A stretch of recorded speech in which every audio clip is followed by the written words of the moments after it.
I had learned quickly that staring at aliens was considered rude across most of the coalition. Unfortunately, no amount of training had prepared me for her. Princess Selthyra of the Varelian Dominion stood at the far end of the observation deck, her silhouette framed by the blue-white glow of hyperspace streaming past the viewport. Her people were tall, willowy, and bioluminescent in subtle ways, soft patterns of light shimmering beneath translucent skin like living constellations.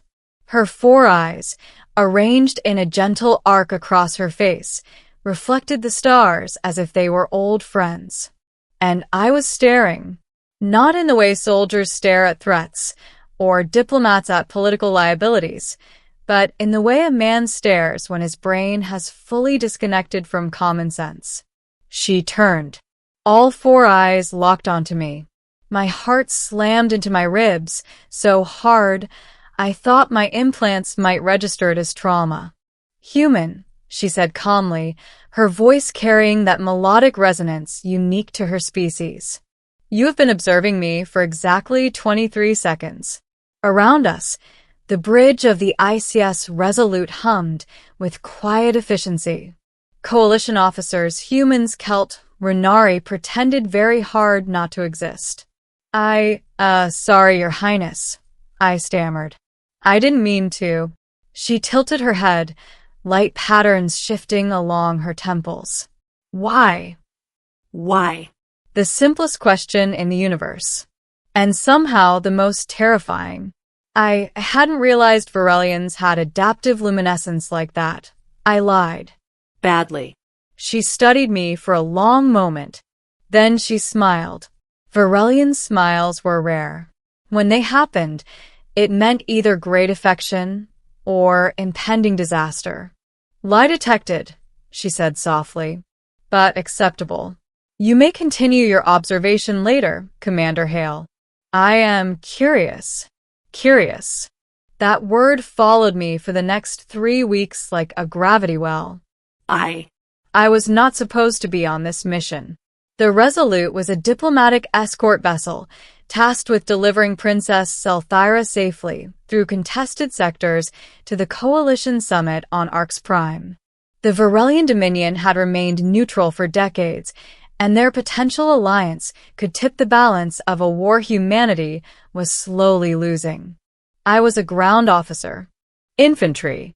Scars and scars upon scars. My reassignment came after the siege of Karen's Reach, when my battalion held a collapsing city for 47 hours against impossible odds. When relief finally arrived, only 11 of us were still breathing. Coalition Command decided that someone like me, someone who had seen the cost of war firsthand, might serve as a reminder. A human face for human sacrifice, one admiral had said. So there I was, standing watch near an alien princess who glowed like starlight, trying very hard not to look like a walking catalog of old injuries. It didn't work. She noticed everything. The way I favored my left leg, the tremor in my right hand when the ship hit turbulence, the faint hiss of my old lung implant when I laughed too hard. One evening, she approached me while I was alone in the mess hall, nursing a mug of synth coffee that tasted like regret. "Commander Hale," she said, sitting across from me without asking. "May I ask you something personal?" Every alarm in my head went off at once. "Depends how personal," I said carefully. She leaned forward, bioluminescence dimming slightly. "Why do humans endure pain long after it ceases to be necessary?" I blinked. "I'm not sure I understand." She gestured delicately toward my chest. "Your injuries, your medical files are extensive. Coalition medicine could have restored you far beyond your current condition. Yet you refused multiple enhancements." That. "Some scars," I said slowly, "are reminders." "Of what?" I met her gaze. All four eyes. "Of what happens when you're not careful about peace." She was silent for a long time after that. Then she said, "I have never met a species that treats suffering as memory. 2. The first attack came without warning. We were transiting the Hallow Belt when the alarm screamed and hyperspace collapsed into chaos. The bridge erupted into motion as enemy signatures flared across the tactical display. Rockth marauders. Slavers. The kind that didn't care about treaties or princesses. Shields up. Captain Moreno barked. Weapons hot. The Resolute wasn't built for prolonged combat. We were fast, diplomatic, lightly armed. They weren't. Explosions rippled along the hull. The deck lurched, throwing crew members to the floor. I was already moving. Security teams on me. I shouted, grabbing my rifle from the rack. Princess Selthyra stood near the viewport, perfectly still. I ran to her side. Your Highness, we need to get you to the armored core. Now. She looked at the burning stars outside. You are afraid. Yes, I said bluntly. But I know what to do when I am. That seemed to satisfy her. We didn't make it far. A boarding torpedo punched through Deck 7, spewing Rockth warriors into the corridor like living blades. They were massive, chitinous, multi-limbed, shrieking in ultrasonic rage. The first one died before it finished screaming. I don't remember pulling the trigger. I remember moving. Pain flared through my leg as I braced against recoil, old damage protesting violently. Another Rockth lunged. I felt its blade glance off my rib plating, felt the familiar wet warmth of blood. Security fell around me, one by one. When it was over, I was on one knee, breathing fire, rifle smoking. Princess Selthyra stood behind me, unharmed. She stared. Not at the dead aliens, but at me. Human, she whispered. You were injured. Still standing, I rasped. Her bioluminescence flared, bright, furious, beautiful. For my sake, she said, voice shaking with something dangerously close to emotion. You risked your life without hesitation. I shrugged weakly. Comes with the uniform. She reached out, then stopped, her hand trembling inches from my bloodied armor. Does it always cost you this much? She asked quietly. To protect others? I looked at the carnage around us. Yes. 3. The Rockth were driven off, but not before damaging our engines beyond quick repair. We were stranded, 2 weeks from Coalition space, with dwindling power, and a princess who now watched me as if I were a puzzle that might explode. She began seeking me out more often. The questions turned into conversations. Conversations into long silences that felt comfortable.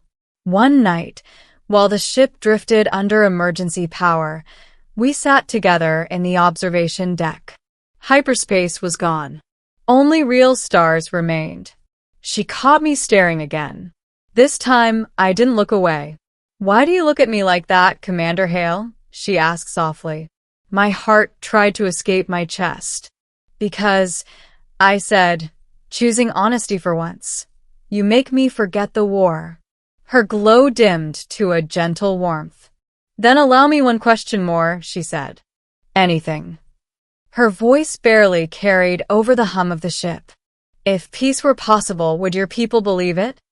I thought of Karen's Reach, of burned cities, of the 11 survivors. I think, I said slowly, we'd want to, even if it scared us.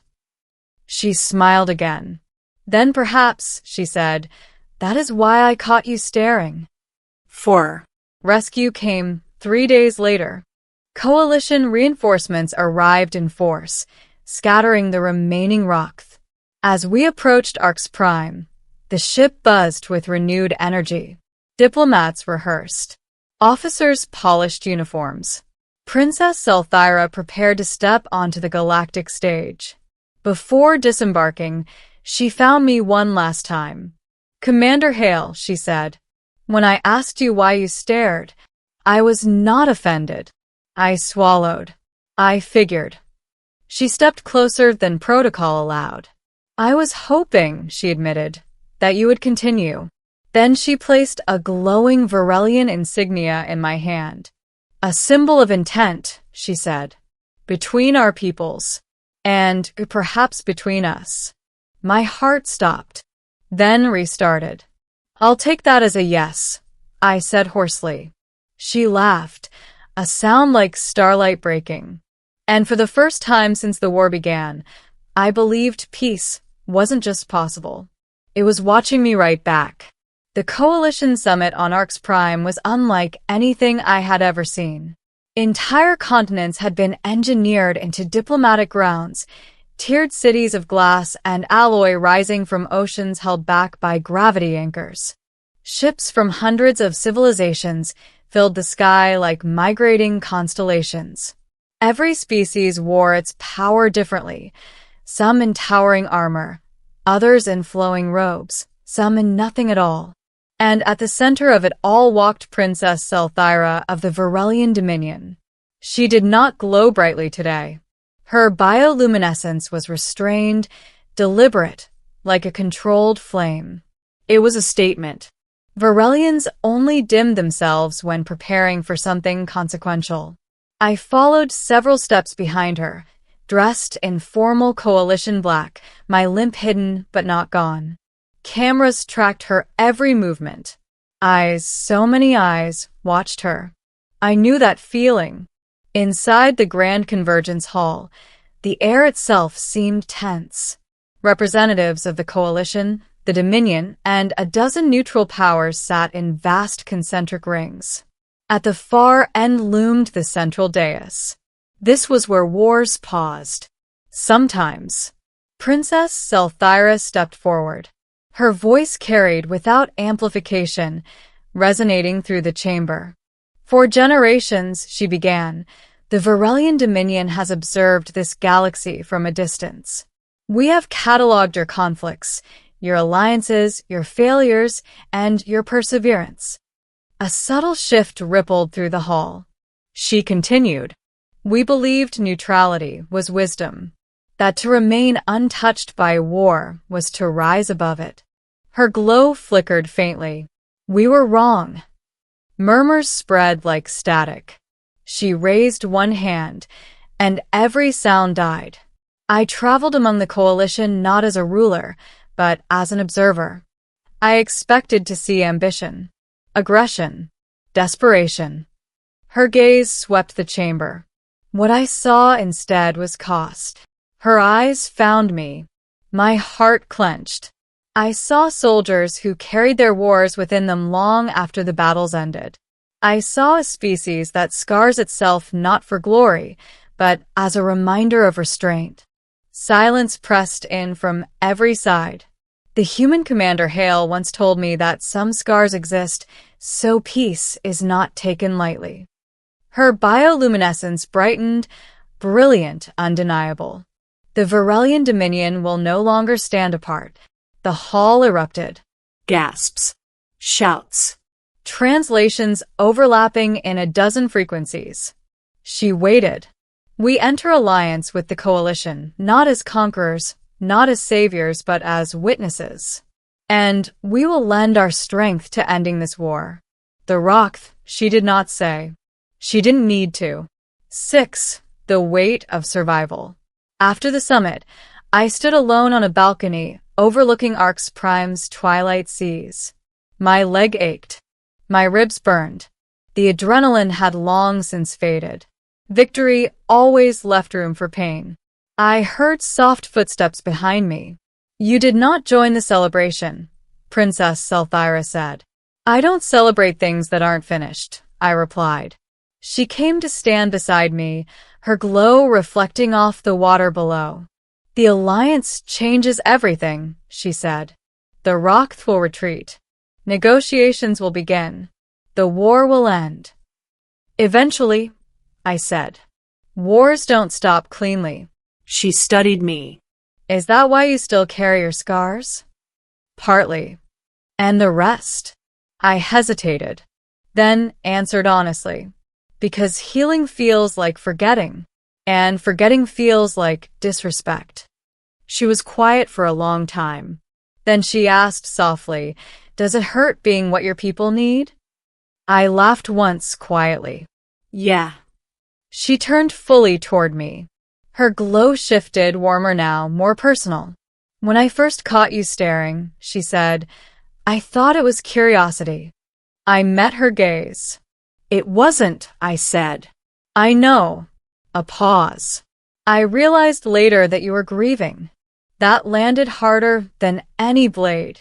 "You grieve what war takes," she continued, "but also what it almost takes and does not." I swallowed.